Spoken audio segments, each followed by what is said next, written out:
एक समय की बात है, ठंड का मौसम था और एक गाय अपने दो बच्चों के साथ गांव से थोड़ी दूर पर रहती थी और ठंड की वजह से जानवरों को भोजन मिल पाना बहुत ही कठिन था और ठंड की वजह से कोई भी भोजन की तलाश नहीं कर पा रहा था क्योंकि बहुत ज़्यादा ही ठंड थी और उस गाय के बच्चे बहुत ही भूखे थे।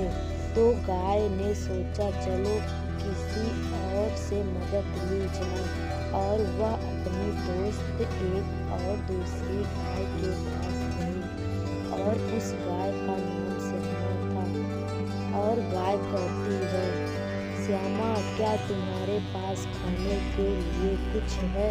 मेरे बच्चे बहुत ही भूखे हैं, उन्हें कुछ खाने को दे दो।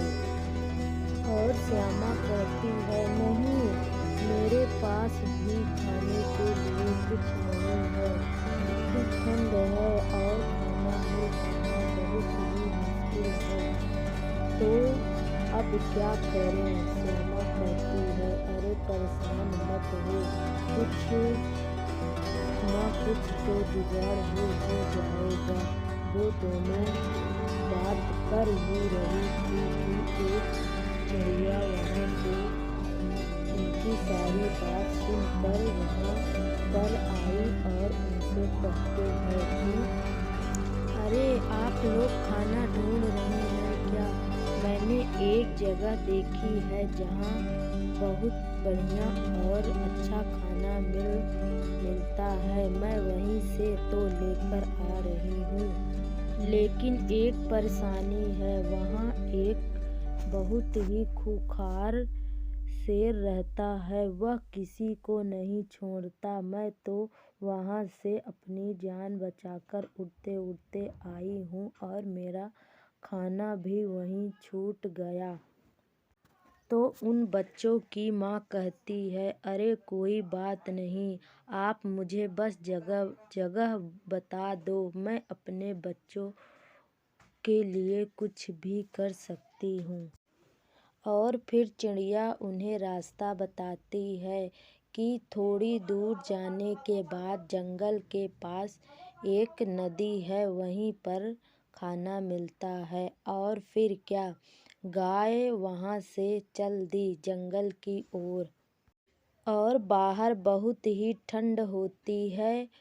वह थोड़ी दूर जाने के बाद कांपने लगती है और एक पेड़ के पास बैठ जाती है और थोड़ी देर आराम करती है। कुछ घंटे आराम करने के बाद वह फिर चलने लगती है और वहाँ उसके बच्चे श्यामा से पूछते हैं, ओह हमारी मम्मी कहाँ गई हैं? हमें बहुत ही भूख लगी है और बाहर इतनी ठंड भी है, कहीं उन्हें कुछ हो ना जाए।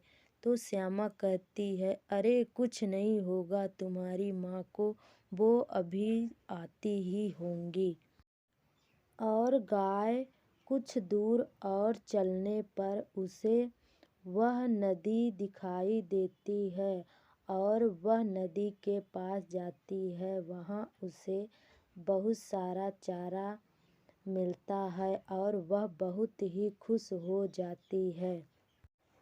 और जैसे ही वह चारा उठाने जाती है, शेर उस पर हमला कर देता है और वह थोड़ा ही चारा पाती है और वहाँ से भागकर अपने बच्चों के पास आ जाती है। और उसे बहुत ही चोट भी लगी होती है, लेकिन वह अपने बच्चों के पास आते ही सारा दुख भूल जाती है और उसके बच्चे भी उसे देखकर बहुत खुश होते हैं। तो इस कहानी से हमें यह सीख मिलती है कि वो माँ ही है जो अपने बच्चों के लिए कुछ भी कर सकती है।